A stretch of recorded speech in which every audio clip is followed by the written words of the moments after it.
Hello, everybody, and welcome to another Marketing Warrior Hangout. This is Aaron Ludin, head of Orlando Branding Agency, and I'm joined here with Curtis Lewsey, the author of Appreciation Marketing. He's an internationally renowned speaker, an international best-selling author, and an owner of Appreciation Marketing, or amcards.com. And he's just really, the reason that we've got him here today is he's an expert on strategic gratitude, following up with your sphere, appreciation marketing, anything that has to do with really connecting with people at a deeper level in a unique way that most people overlook today. And so, Curtis, thanks for being with me today. It's my honor. It's my pleasure. Thank you, Aaron, for having me on. So, enough about the Marketing Warrior Hangout, all this intro stuff. Let's dive right in. Let's not bullshit around at all. Let's talk about you and what you do. Can you kind of give the audience an idea of exactly what you do and where you're from and, you know, how you ended up as an author of Appreciation Marketing? Yeah, absolutely. I appreciate that. Yeah, right out of college, I went to work for a company called Cintas Corporation. A lot of people know who they are. I sold really sexy products like toilet paper and air fresheners and soaps and floor mats. And, you know, it was really interesting. A wonderful company, multi-billion-dollar company. I just knew that it wasn't going to fit with who I was long-term. And here's why. Is because I was forced to look at people as dollar signs and decimal points. Everybody, it wasn't a relationship-building type of business. And I like people. You know, I go in, I'd set up a new account. It gets turned over to customer service, and I don't work with that account anymore. There's no way to go back and try to, if I have a new product, to sell them another product or build upon that relationship to be able to gather referrals. I was a hunter. I had to go out there and go get my prey, and I was only as good as my last sale, the last day, the last week, the last month, the last quarter, the last year. And I'm sure there's a lot of people laughing right now because we've all been there, done that. A lot of people come from that kind of profession. But, you know, I gave myself 2 years. I was attracted to a company where it was all about appreciation and gratitude. My business partner and I, Tommy Wyatt, we rose to the top of the company, was able to travel all over North America. I spent 6 months in Australia, and we were running like appreciation and gratitude, like law of attraction type workshops, the importance of creating, building, and strengthening relationships. And the core message around our book, Appreciation Marketing, really, Aaron, is it's not what you do that's the most important, it's who you are. Because what you do can be found online, what you do can be found down the street, what you do can be found in the real estate profession in the cubicle right next to you. So why is somebody going to do business with you? And the reason is you're the X factor. You're the X factor in your own business. There's nobody else can be you. So the most effective way to build a relationship, Aaron, as you know, is breaking bread with somebody, having a beer, having a glass of wine, in the physical presence of somebody. So what we found is that we needed to put together some systems in place to be able to make an extension of who you are. That's why your company is so powerful, Aaron, is because branding and creating that top-of-mind awareness so people think of you when your product is needed, right? And I know you're chomping at there's something, right? Oh, yeah, man. I mean, I just love what you said there earlier, and I just think it's really valuable. They don't do business with you because of what you do, they do it because of who you are. And I always say, you know, when we're training and consulting and teaching people, we always say that selling is much less about who you're being, or is much more about who you're being than what you know. It's pretty much the same idea. You know, they don't care as much about what you know as just about who you're being, and who you're being determines who you're attracting into your life and your business, and I think that's really important. I always laugh when agents tell me about this difficult buyer, and I always think, you know, obviously we all deal with difficult clients, but I mean with agents, and they have the craziest people, and I think, well, just based off of some of the things that I believe about the universe, you probably did something to attract that person into your life or your business, you know, so anyway. So, go ahead. No, I totally get where you're coming from. And, you know, chapter 3 of our book is called If Only I Liked You. You know, with all things being equal, people will do business with people that they like. However, this is a mind-blowing like statistic that we came across years ago, and I share this in all of our speaking events, is that 68% of the reason why people don't come back to you and do business over again or refer you business is because of perceived indifference. Yep. You know what perceived indifference means? Oh, yeah. perceived indifference, that you didn't show them you appreciated them enough. They didn't see that you cared enough. We tell agents all the time that it's not that they don't know that you appreciate referrals, or it's not that they don't know that you want referrals. It's that you didn't make it important enough. You didn't make them important. Like you said before, people are seeing everyone as decimals and dollar signs, and people want to know that you feel like they mattered. You know, like it wasn't just some transaction in your past, that there's someone that you actually care about. You care about the relationship, you value them, and you treat them right. So yeah, in fact, I'm going to add to what you said. Not only is the number one reason people don't get referrals is perceived indifference as well, but the number one reason people don't get a second referral when they've gotten a referral, think about that. Okay. Most people, if I'm willing, if I know, like, and trust you enough to refer you to my friend, and statistically speaking, 8% of people are buying or selling a home every year, the average person knows, depending on who you ask, at least 300 people by name, if not 1,000, depending on which study. But let's use 300. That means that about 24 people you know are going to buy or sell a house this year. So if I gave you a referral and I still know, like, and trust you, I shouldn't stop there. I should probably give you more referrals. Most agents have someone that's giving them a referral, but not a second, not a third, not a fourth. And the number one reason why they don't give you a second referral is lack of expressed appreciation. So perceived indifference is the number one reason they don't give you a referral. Lack of expressed appreciation is the number one reason you don't get a second, and they're kind of the same thing. That's so crucial. I mean, you're a chapter in our book called Planting a Tomato Garden. And tomato stands for, in our book, top of mind awareness through others. And it's exactly what you just talked about, because it's not your sphere that's going to make or break you in your business.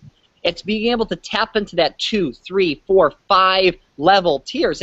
But it's not just doing the business. That perceived indifference is so crucial because of that caring factor, is that when they have options. There's so many different options. You want somebody to just go online or just walk into a random real estate company. I mean, if your cousin is at work talking to somebody about buying or selling a home, or any profession for that matter, real estate is obviously big because there's so much competition, but you want them thinking of you. And when you let them know that we know that you have options, we know that you can go anywhere to go work with somebody, but we really value working with you, and then you do something like a closing gift, you do something like a greeting card in the mail with a gift, do something an extra, that level of energy on the receiving end. And there's that quote that says, behavior rewarded is behavior repeated.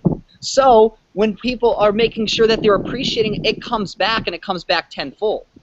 And the real, like in real estate, you got the hobbyists, and and it's cool because it's a lifestyle for them. Let's just get a couple of listings a year. Let's just get work with a couple of buyers, get us some extra cash, some side money. Then people graduate to that professional level, and that professional level is they're paying their bills. It's a career for them.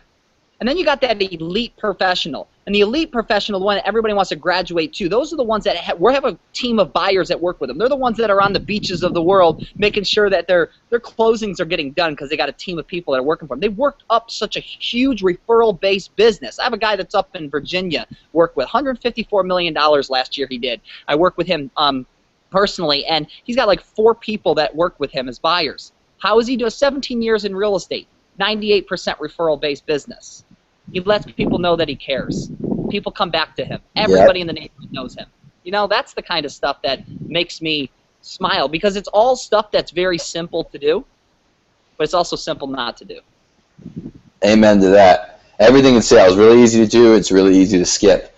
So, well, tell me, what are some of the biggest problems that you see that agents make? What are some of the, you speak in front of tons and tons of real estate agents. I know you work with dozens and dozens of offices in each and every state. So tell me about what the top problems, the top 1 or 2 problems that agents are making, or the top mistakes that they're making when it comes to client appreciation.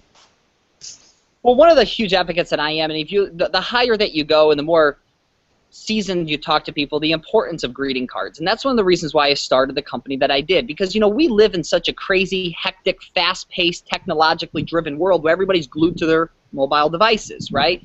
And if people always want to take the path of least resistance when it comes to showing appreciation and gratitude. Let's hop on Facebook and send them a little message. Let's go ahead and send a text message or an email. And if somebody does that these days, it really is separating you.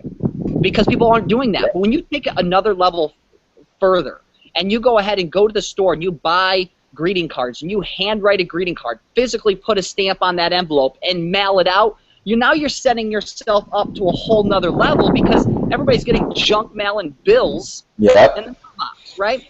And it truly is, and this is something I want you to think about, whoever's watching this, is that it really is a competitive advantage these days to say thank you.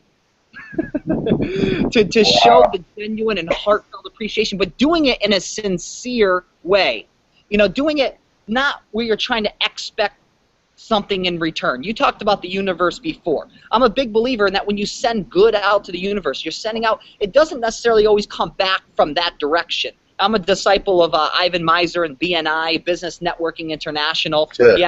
He actually he gave us a quote for our book. I've met him a few different times. He spoke at a convention we had in the past, and that's one of the whole philosophies is the giver's gain philosophy. What you send out in life is what you get back, but you get back tenfold. So looking at situations to give without expectation of getting something in return, and that's what appreciation marketing, that's one of the big things in here. Now, you said one of the biggest mistakes.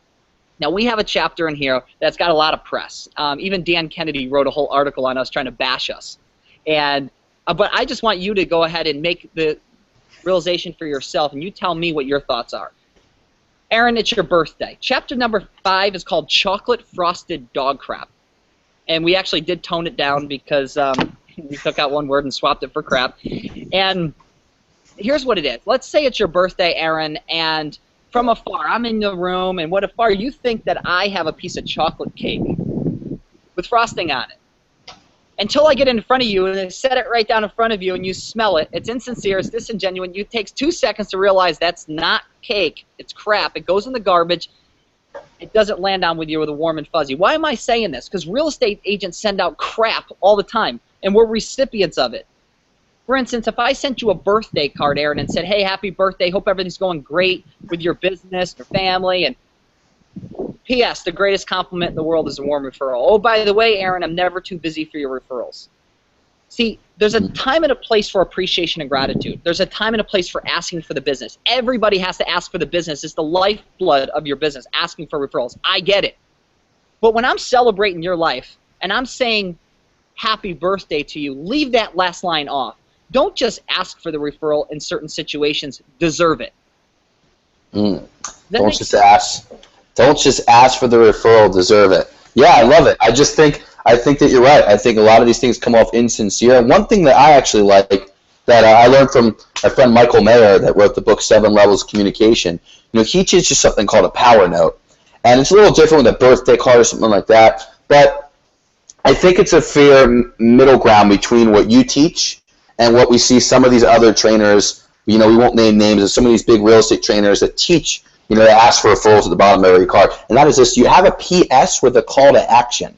So the PS is not self-centered, the PS is not self-serving, but it is a call to action. So for example, Curtis, happy birthday, just wanted to reach out and say, happy birthday, hope you're having an awesome day and you're celebrating it well. Your friend Aaron, PS, give me a call when you get this. I'd love to take you for a drink to celebrate. Something along those, or give me a call when you get this, love to catch up. Whatever it is, you can have a call to action in your card. The call to action just can't sound self-serving. Am I right? Yeah, absolutely. Absolutely. Because, if I put PS, the greatest compliment in the world is warm referral, and I send that out, does it come as more of a marketing piece that you feel like you want something? It doesn't land with a warm and fuzzy. It doesn't get saved. It doesn't get put on the mantle or left on the desk. It gets thrown away. We see that stuff all the time. Now, there's also other times that we have in our book, and there are other times that you do want to ask for the referral, or you want to or take it off yourself and put it as the client testimonial. Yeah. It's similar in our business in that we're often, we have 2 times that we will brand, often Cutco knives, we're branding them with people's name, number, and logo, and then at times of the year we might be branding in with a message for the client. So if I'm sending you like a thank you gift, instead of a closing gift, I'm sending you like thank you for the referral or thanks for being an A-list client as a just surprise. I might put handcrafted exclusively for Curtis Lewsey. at the closing table as the part of a marketing piece, when I am sending marketing, I might put, Aaron Ludin, Orlando Branding Agency, my number, stuff like that. So it's always about differentiating between, hey, what's your marketing and what's your gratitude, what's your appreciation, and don't pretend that the two are the same thing. That's huge. I mean, I teach my clients to send out, don't send holiday cards, send instead Thanksgiving cards. That's the time for appreciation and gratitude, and send out Happy New Year's cards, because you're the first one on the mantle, and then you're the last one when everybody takes down all their decorations. So, and the greeting card system that we put together, called amcards.com, AM for, of course, appreciation marketing, but we also have a reason for that called Automagic. We have some really cool features of cards just automatically go out and drip campaigns and all kinds of cool stuff. Yeah, I got your Automagic card today, actually, just so you know. Cool. Awesome. You got that in the mail. Good. But you notice, like, one of the things that we are big on, and so aren't you, is the personal branding aspect. Companies at the really higher ups might not want to hear this, but it's true, is that it doesn't matter if somebody works for Keller Williams, Coldwell Banker, Watson, if they work for Remax. There's huge, like, I'm talking about within their sphere, because within their sphere they're doing business because of who you are, not exactly where you work, right? So really, it's important for companies to brand themselves so they can actually. They're building a brand. I mean, yes, the support from the companies is in different ways with different companies.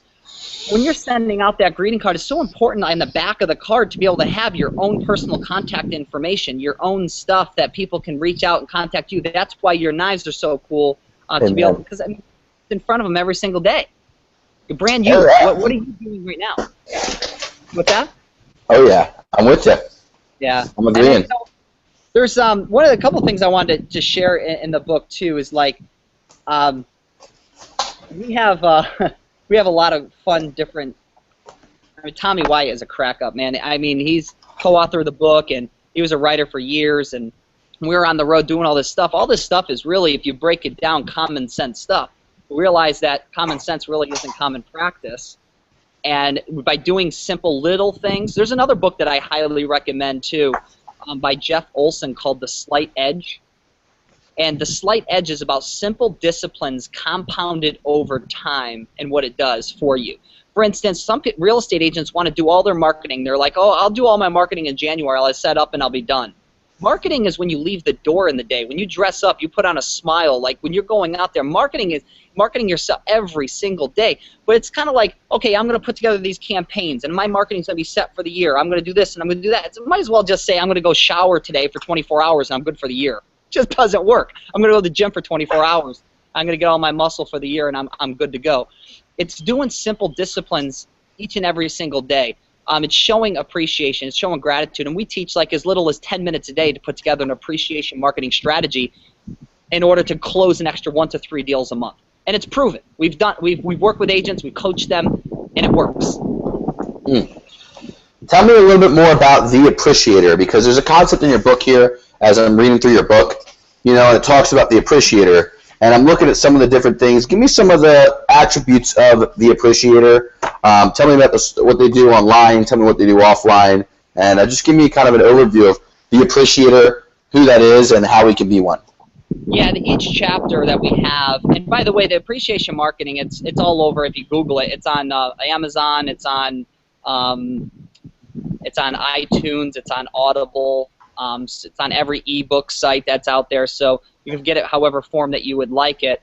And we donate a big portion of our proceeds to orphans worldwide too. So I support that organization as well as Make-A-Wish Foundation. But the Appreciator, it really is just conscious being. They're conscious each and every single day of creating a habit to be able to give more. And the Appreciator is somebody who realizes that relationships is the real currency in life. That at the end of the day, when you break it all down, relationships really is the real currency in life. You could take away all the stuff, but the relationships is what's going to help you bounce back really fast. In every situation, every successful person, that is where it's at. And we feel that with appreciation marketing, the best investment that you can make is in relationships. And being able to align yourself with tools and products, gifts, that really is an extension of who you are. because you can't be all places at all times. And we have a chapter in the book, chapter 4, it's called The Deadly Creatures. It started off with 7. We expanded upon them as we went. Social media wasn't a huge deal when we wrote the book in 2008. We launched it in 2009. Obviously, in the last 6 years, social media has blew up.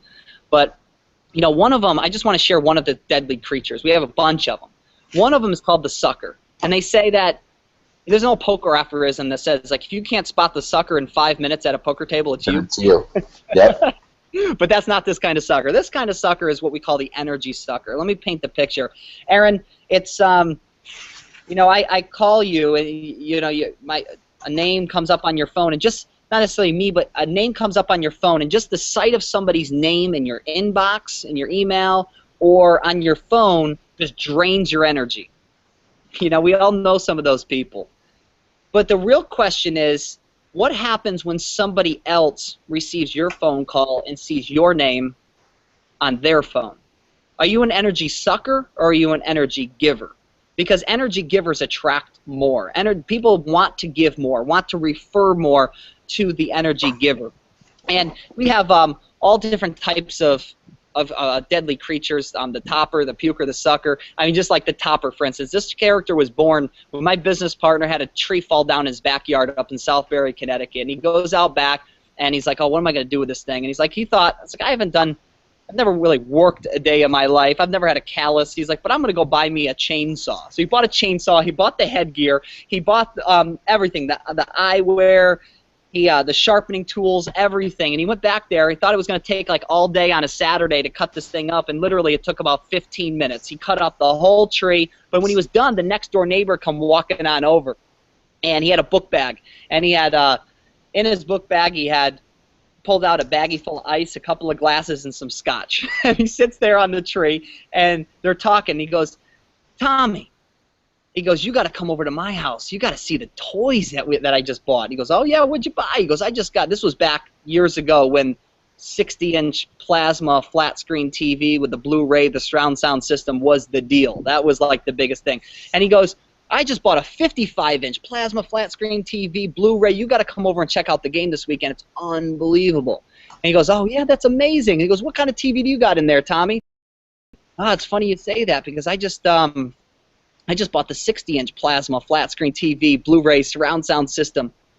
And right after he said it, he immediately felt bad, because this guy was so excited about buying his new TV and his surround sound system, and Tommy just realized he just kind of stole his thunder. And he goes, it would have been so much better if we just, see, in appreciation marketing, it's an art form to let other people shine. Boost other people up. Let other people have the glory, because it will come back tenfold when you do that. And he goes, and we wrote about it in the book, and we actually wrote about it in the book saying that he didn't say that, and that he just let him have the glory. But we had a conversation, and we're like, you know what? Everybody knows the topper. And a situation where you're around everybody, oh, you got the E-Class Mercedes, well, I got the S-Class. I went to the SL 550, you know, blah, blah, blah. And it's just, what does it actually serve at the end of the day? You know, so like, talk about things, and the crazy part is, we are all of those. And the puker, you go to a networking event, we all know the puker. The puker is the one that says, you know, they're just throwing up all over you. It's not about you, it's about them. In networking situations, you want it to be about 75% about the other person, not about you. And because when it's your turn to talk, people listen. You know, what's that quote? I'm sure you know. It's escaping me a little bit. It's like, people don't care how much you know until they know how much you care. How much you care. Yep.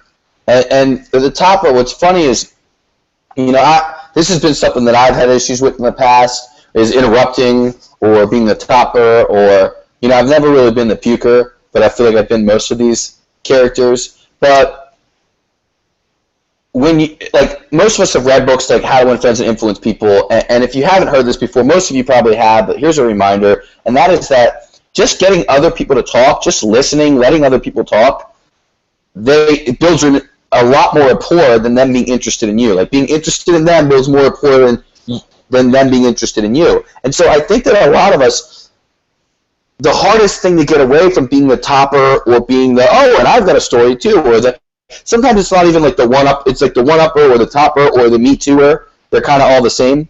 But it's about, like, that person is feeling insecure with where they're at, and they're trying, half the time they're probably trying to relate. They're going, oh, you got a big TV, I got a big TV too. But the issue is they're not realizing the number one golden rule is to be interested, not interesting. So your neighbor is going to like you more by saying, wow, that's awesome, than saying me too, right? And so you got to kind of get through your head that there's a lot of things that you could connect with someone on that might not be the most important thing to talk about right now. It might not really matter. Like they might not care right now that you have a nice TV, or that, you know, if I was coaching one of my coaching clients, and he was telling a story about a story that he told his client on a demo. And I was laughing because I was saying that, you know, while it might have been nice to connect with your client about something that you thought you guys had in common, it would have been better served to let your client tell you another story, let your client talk to you more. And we're always trying to get these little things, well, here's a little snippet of who I am, or here's a little story so you can kind of tell who I am. But most people don't really need to know who you are to really like you and connect with you. They need to know that you're interested in them.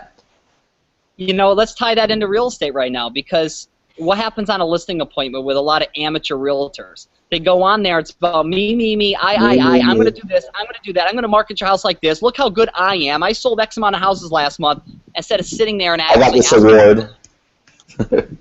Yeah, bring all your awards and stuff like that. You know, one of the things that we teach you in appreciation marketing is that, like, let other people do the talking for you.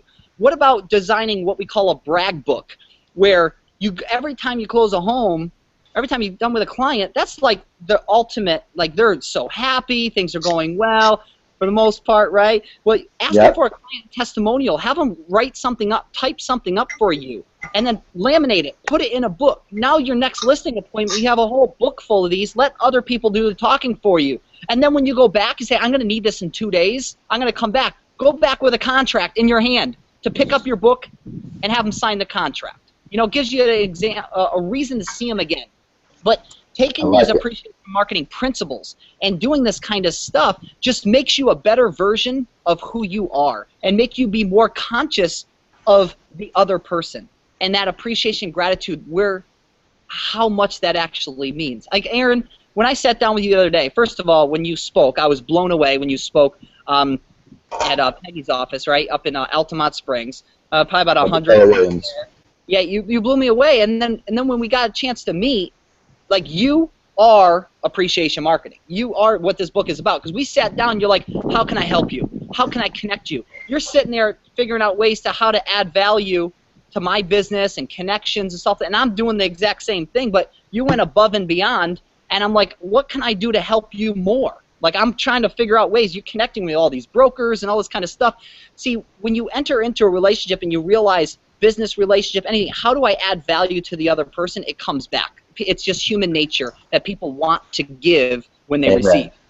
Amen. Something that I teach a lot of my coaching clients that I think you'll appreciate is there's a scale of 1 to 10. And it's a scale of, like, they don't know you to they love you. And some of this kind of plays off of ideas I stole from my friend Michael Mayer I mentioned before. But, you know, there's 0 is someone you've never met.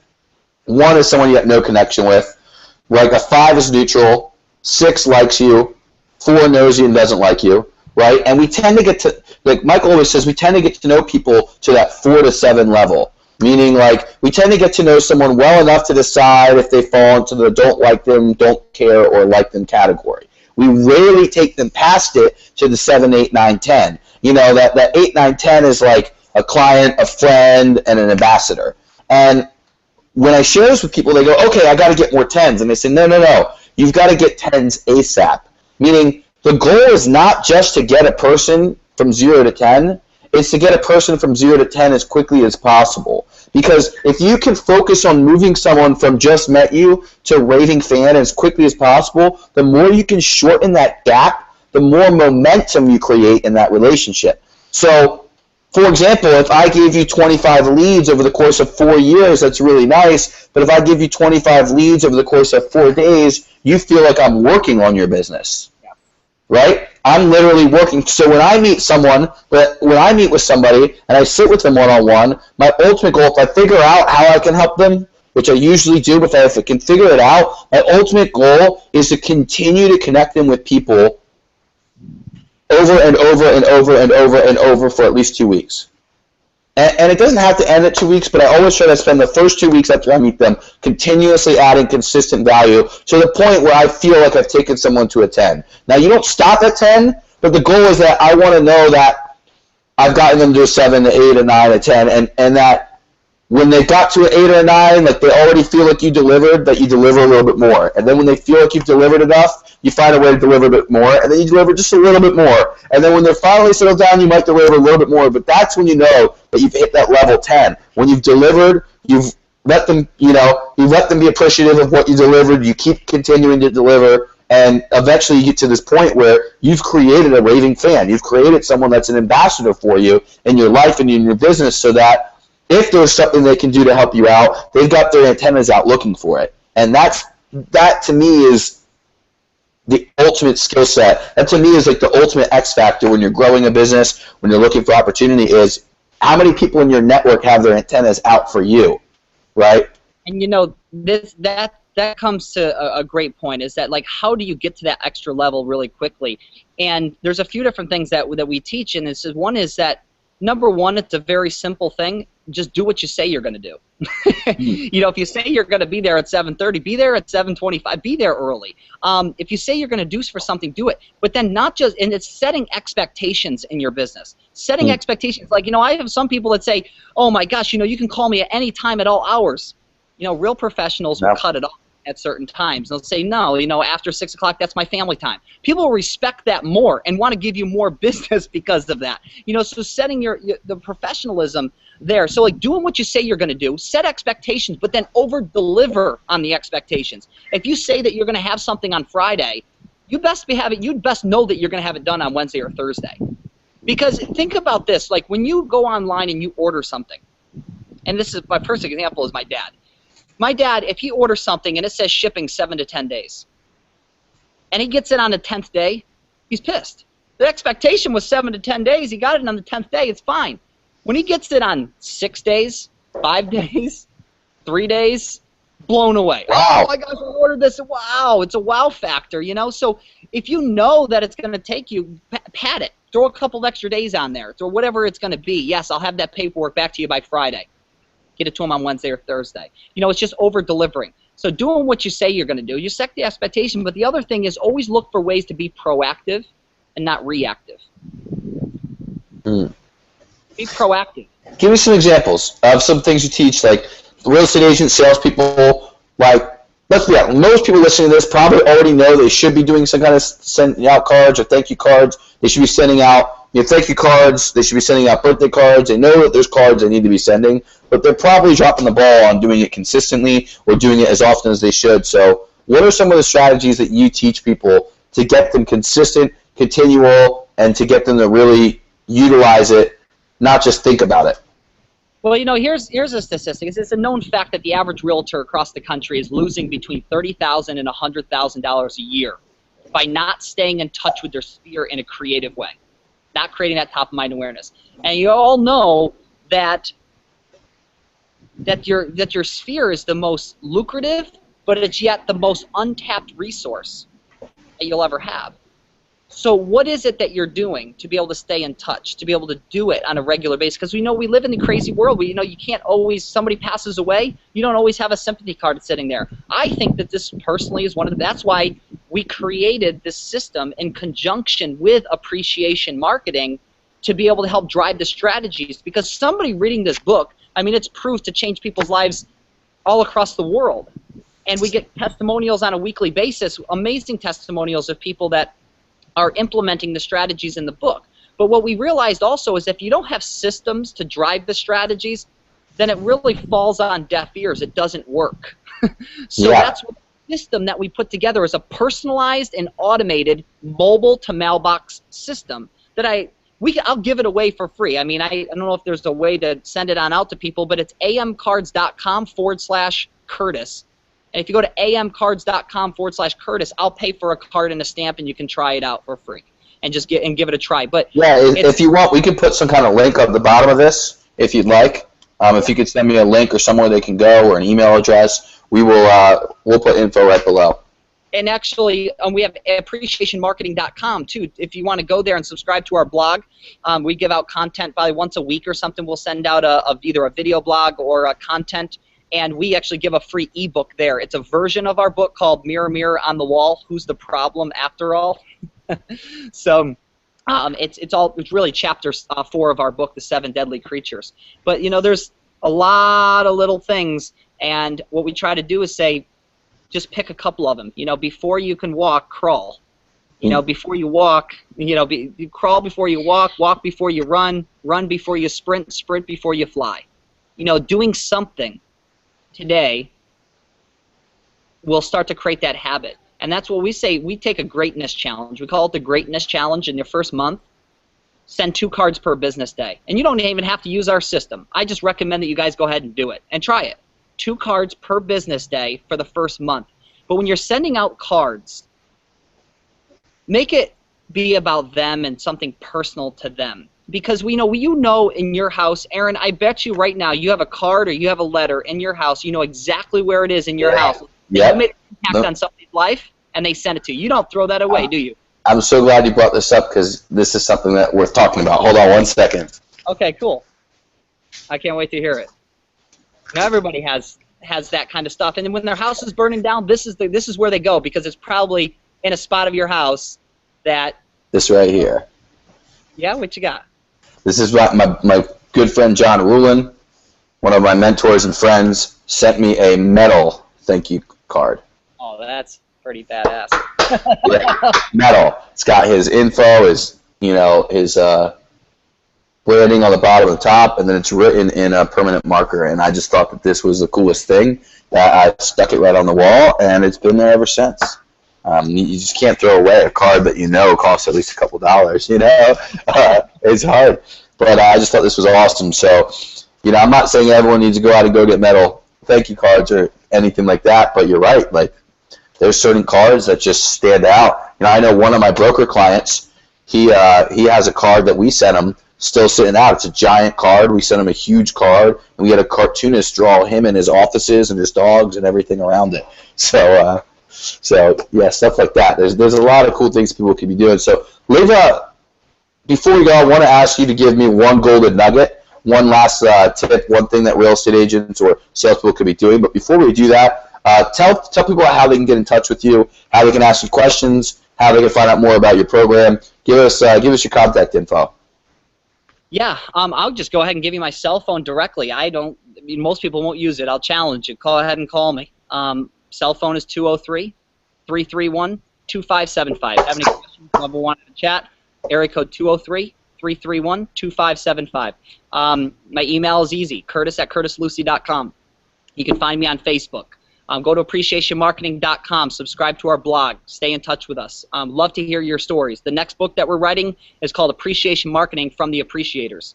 So we're collecting stories. It's going to be like a chicken soup for the soul. We're going to write different verticals, one for the insurance company, one for real estate profession, that kind of stuff. So we're collecting stories right now. Now, I'll just leave you with a couple of quotes and to think about. One is, I already said, it's not what you do, it's who you are. Another quote that we talk about in appreciation marketing a lot is, in a sea of mediocrity, a gem is easy to spot. In a sea of mediocrity, a gem is easy to spot. What are you doing to be a gem? What are you doing to be different? What are you doing to stand out? And then the last thing is that there's never enough time to do everything, but there's always enough time to do what's most important. This is a big week coming up for me next week, and we write about it in our book. Because, see, on May 20th, 2005, so 10 years ago, I was in the conference championships for our college baseball team, about ready to play in the Division I sectionals and playoffs, and I just, the night before our first game, my dad and my sister Dina comes walking into the hotel room to tell me that my brother Silas was killed. He passed away on a dirt bike. It was a freak accident. He hit a tree going really fast and severed his aorta. And at his funeral, my dad said that he lived more life in his 23 years than most people do in an entire lifetime. And it got me thinking about, and that's why I put together this watch. I made this watch, and the watch says now. I don't know if you can see that or not, or if it's too dark. Yeah, that's nice. Yeah, I wear this every day to just remind me. And it also reminded me, too, that I wish that my brother Silas was alive to hear the nice things that were said about him at his funeral. And when you go to funerals, you realize it's like, wow, it's like, I know that he heard it, but we should be showing appreciation and gratitude and recognizing people for who they are right now while they're still alive, and not wait till it's too late someday. So whatever it is that you're going to do, and I highly recommend greeting cards, because you separate junk mail and bills is what people get in the mailbox these days. When you get something personal, it gets saved. It's a nice, warm and fuzzy. You took the time to do it, whether it's online with customized pictures or you took the time and you hand wrote the card. So, I mean, story after story of people that built billion-dollar enterprises off of appreciation and gratitude. So, I mean, Mary Kay Ash, she says, you know, that everybody in the world walks around with an invincible sign around their neck that says, "Make me feel appreciated." So remember, there's never enough time to do everything, but there's always enough time to do what's most important. So if relationships really are important to you in your life, invest in them. Buy closing gifts. Buy things like that to be able to make sure that you're showing your appreciation and gratitude. It comes back tenfold. And it's, getting a trade show booth is one thing. Throwing an ad in a newspaper, a magazine, or an online forum is one thing. But doing something personal just has another whole level of energy on the receiving end. Amen. Well, you guys heard the man. Buy some closing gifts. Yeah, I'll sell it for you, brother. Yeah, there you go. I'm done here. So anyway, well, I want to say thank you, Curtis. Thanks for having you. This is Aaron Ludin. This has been another Marketing Warrior Hangout, and stay tuned for the next one. Make sure you subscribe to our YouTube channel, and we'll be pumping out tons of stuff moving forward. And thanks for tuning in.